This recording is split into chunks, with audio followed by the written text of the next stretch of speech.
former BYU football great, NFL second-round draft pick, and Zach Wilson's quarterbacks coach in a lot of ways, John Beck. John, great to have you on. How are you? I'm doing good, fellas. When you look at what Zach Wilson is about to go through in a couple of days in the NFL draft, what type of emotions do you feel knowing that you had a similar experience? Well, it's a tremendous story for Zach, a tremendous accomplishment.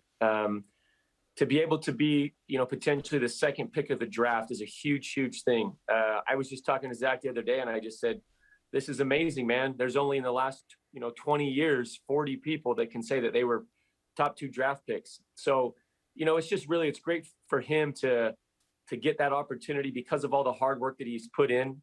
Everybody's story is different. Zach's story is one of chasing this dream since childhood and sacrificing a lot of things for a lot of years to get there. One of my favorite quotes, and I probably said it before on the show, it takes 10 years to become an overnight success. And the entire country is saying, where did Zach Wilson come from?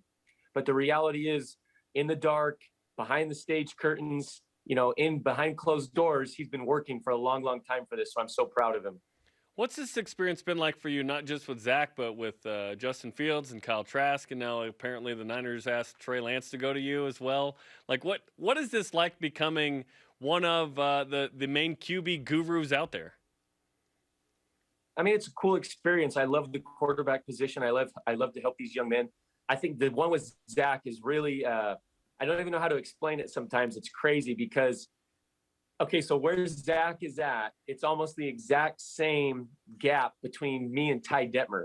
And I looked up to Ty so much, and I loved my conversations I got to have with Ty. And it's weird for me now to be like, wait, I'm like the gap distance that Ty was to me, I am for Zach. It's crazy. And, sometimes it's weird when I hear Zach sometimes say the things he's thinking or what he's doing or all these different things. It's like this time warp where I'm like, man, sometimes it feels like I'm talking to like a younger version of my own like thoughts or my own like all these things. So it's really cool. And what I try to be for Zach and for all these guys is somebody that just had an experience along the same path. Mine was not the same as Zach's because I wasn't going to be the number 2 pick of the draft, right? But I do know what it feels like to have a general manager, a head coach, an owner right after you're drafted tell you, you are our plan for the future. And I also know the expectations, the pressures, and I know how quickly things can turn. So I just try to be that sounding voice for all those guys.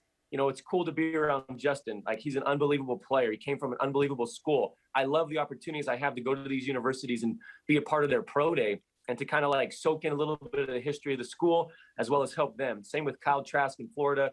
I mean, it's a really cool experience. But for me, it means a lot to pass on just some things I've gained, just some knowledge that I have, and see those guys welcome it and say thank you because I know this will help me. John Beck with us on BYU Sports Nation. You brought up your specific scenario with the Miami Dolphins and hearing from a general manager and a head coach and what you went through. How is the situation that you had in Miami when you were drafted both similar and different than what Zach Wilson is walking into, we think, in New York with the Jets? Well, I think the similarity is what I described. They're going to pick him to be their future. They want him as their quarterback. And the second that he gets picked, he's going to get, flown up to their facility, and they're going to put him in front of the media, and they're basically going to present him as, this is our future quarterback. So I know exactly what that feels like. The thing that will be different, and I've tried to tell Zach this because sometimes he's like, man, I know your story, and like, that sucks. And I don't want to be a part of that. Like, I don't want the same thing. And I always say, don't worry about it. Like, your situation's different than what mine was. The more I've learned about my situation, I was walking into a place that was like a sinking ship already. That is not, oh, did you guys just lose me? Sorry. We're back. We still got We're you. back. It was kind of like the Dolphins. Sorry. You walked in, it went blank real fast, right? All of a sudden I saw some spam call and I'm like, good crap. Of all the times for some spam call, it's got to be right now. But no, the thing I tell him, I'm like, look, it's going to be totally different for you. Like, they're bringing in this young group of people. They're bringing in a coach. The general manager is coming from a philosophy of like consistency. He comes from the Baltimore Ravens. I knew him when he was there. I know the offensive coordinator really, really well. Like, I think that he's walking into a situation where it's going to be a really, really strong support group that is going to do everything they possibly can. I don't see this as being something where 6 months down the road, every single person that picked him is gone from the building. The experience I had the more that I've lived my life, I've seen just how rare and unfortunate that was, and that's life. I don't think that Zach's is going to be even close to that, because also the people in that room, I've had talks with them, and they know this is what we have to do for him. This is how we have to help build him. So I see it playing out completely different for Zach. Hey, that's great, because somehow Dennis Pitta was the co-host yesterday with me. We got through that. But, John, I don't know why we didn't have you before him, but you're kind of busy now, I guess. Busy. But, I appreciate the effort that was made to try to get me on. Unfortunately, this is a really busy time of year for me. Why? What's going on? I'm just kidding. Dennis talked about with the Jets. He was like, I don't know, man. And he had some questions, right? But what you said has, sort of comforted the minds of perhaps those who are nervous with the Jets. Is it the Dolphins? Is it, and I talked about it earlier in the show, is this Jim Fredette to the Kings where it wasn't a great fit and they weren't really going to build around him? But so you feel like, okay, there's a real shot for him to succeed here, despite the fact that previously the Jets haven't developed quarterbacks at a high level. Look, I know that there are sometimes places that are called quarterback graveyards. When I got to the league, it was places like Oakland, Cleveland, Detroit, which kind of funny because those were all the teams that were potentially drafting quarterbacks that year. Miami has been a place, same thing. They're trying to find their quarterback. So, yes, all those concerns are valid. And I would be lying if I told you guys I didn't have some of those concerns as well. And, I've had Zach where he's voiced those concerns. Really what you got to do is you just got to say, those things are out of my control. What an awesome opportunity and challenge it would be to turn that place around. There's an excitement there. For whatever reason, throughout my career, I've seen both ends of the spectrum. I've seen like really crappy places, and I've seen really, really good places. And there's this cool challenge that can be there of trying to take a place that has not had success and do everything you can to try to get it successful. And just because you have the motivation doesn't mean it's going to happen. Just because you're trying to do all the right things or bringing the right people into the building, it does not guarantee success. But really the enjoyment comes in that challenge.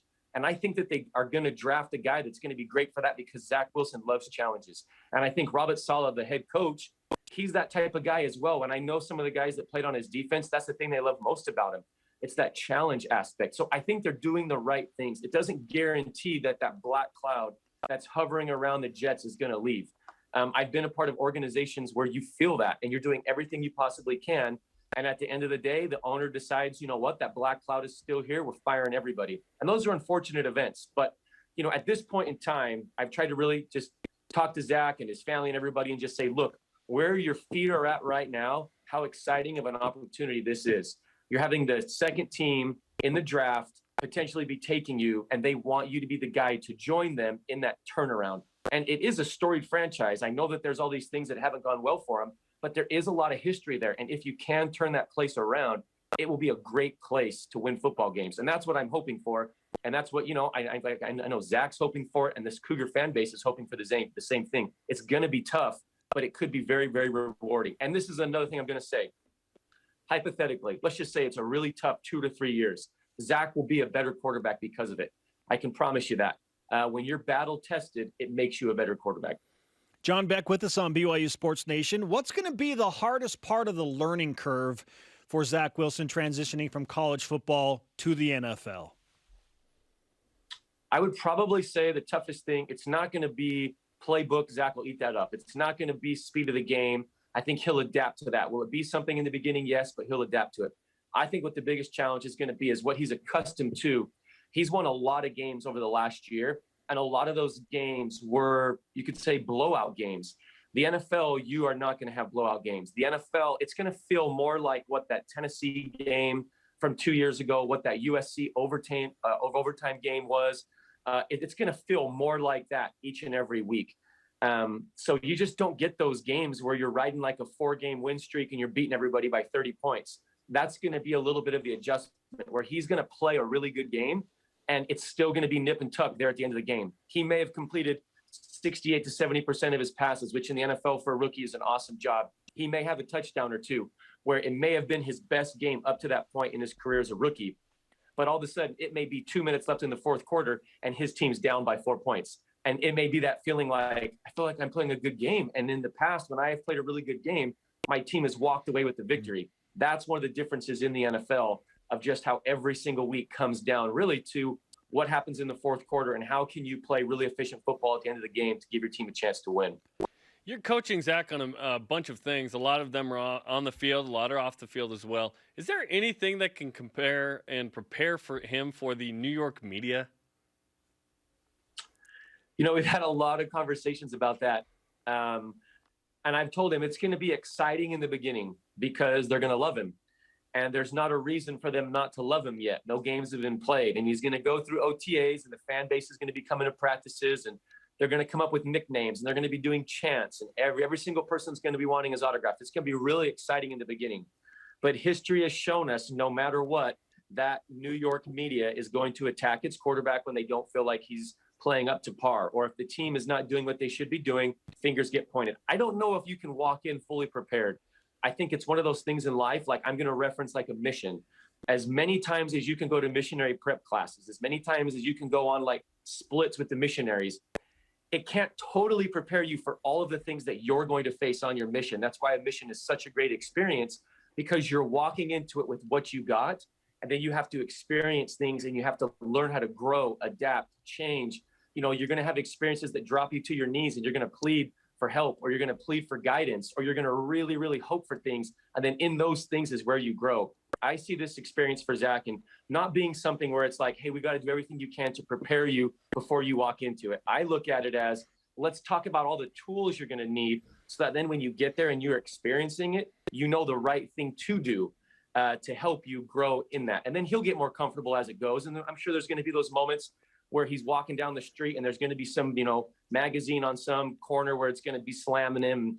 That'll be a tough thing to take. I know what those things feel like, but it'll all be for his growth and development. And I think eventually it'll make him a really, really strong quarterback that in those moments, in those clutch moments where maybe he needs to come up with a victory, he finds a way to do it. And the lights just went out. Is that the cue for the interview's over? It's our cue. Yep. That's our cue to say that the interview's over. That was awesome, oh my John. Gosh. Come on, lights. Where are the lights in this meeting room? Hey, God, we I don't know appreciate. what happened. I'm sitting in this quarterback room, and all of a sudden, oh, there go the lights. All good, man. We appreciate the time. Fantastic insight into what Zach and his family and what you are all going through together as he pushes towards the draft. Best of luck to you, man. We're so thrilled for all of your success. Can't wait to talk to you again soon. Thanks, guys. And congrats on 2000. I saw the stuff the other day. That's awesome. I remember when it first started for you guys. You guys have grown a lot along the way also. Congrats. Thanks, John. Thanks, John. Appreciate it, man. John Beck on the Deseret First Credit Union Hotline. Deseret First, you know why, we show how.